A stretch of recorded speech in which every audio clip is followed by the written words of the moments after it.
Hello everyone, Deepti के साथ आप सुन रहे हैं रेनबो रोशनी चैनल पर रेनबो कहानियाँ। और आज की कड़ी में मैं लेकर आई हूँ आपके लिए एक और नई कहानी। आइए सुनते हैं। एक सेठ के घर में एक चोर घुस गया।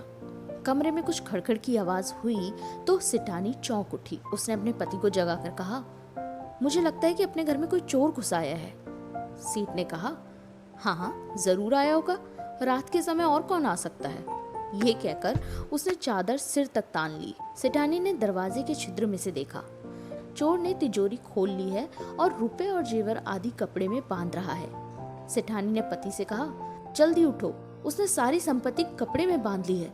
सेठ बोला, मैं जानता हूँ, वो आया है तो कुछ लेकर ही जाएगा। सेठानी बोली, हम लुट गए हैं। सेठ ने कहा, मैं जानता हूँ, मगर अब कोई उपाय भी तो नहीं है। इस बार सेठानी को आवेश आ गया। बोली, तुम बस जानते ही रहो, अब मुझे ही कुछ करना पड़ेगा। वो दौड़कर घर के मुख्य द्वार पर पहुंचकर जोर से चिल्लाई, बचाओ बचाओ, चोर चोर। चोर डरकर गठरी को वहीं फेंककर भाग खड़ा हुआ। सेठानी ने गठरी अंदर लेकर पति से कहा, मैंने चोर को भगा दिया है। सेठ उठकर बोला, मैं जानता था तुम कमरे से बाहर गई हो तो बचाव का कुछ न कुछ उपाय करके ही आओगे। सेठानी ने अपना सिर थाम कर कहा, जानते थे तो फिर साथ क्यों नहीं दिया।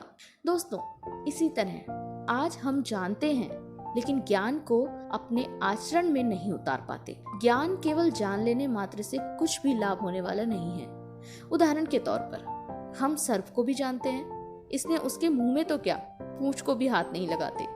बिच्छू के स्वभाव से हम परिचित हैं, इस कारण हम उसे अपनी जेब में रखकर नहीं घूमते, क्योंकि हमें ज्ञान है कि ये विषैले हैं। हम स्वप्न में भी इन्हें पकड़ने की भूल नहीं करते।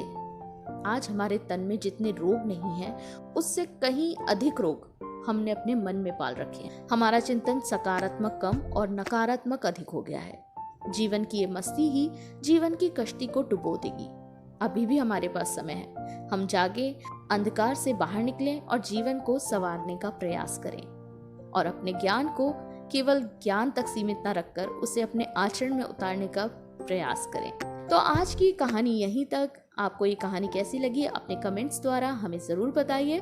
फिलहाल आज की कड़ी यहीं तक और अब दीजिए आपकी दोस्त दीप्ति को इजाजत। गुड बाय, शुक्रिया, नमस्कार। Stay safe, stay healthy. Channel को लाइक, सब्सक्राइब और शेयर करना ना भूलिए और साथ ही साथ बेल आइकन भी प्रेस करना ना भूलिए ताकि अपडेट्स आपको मिलते रहें।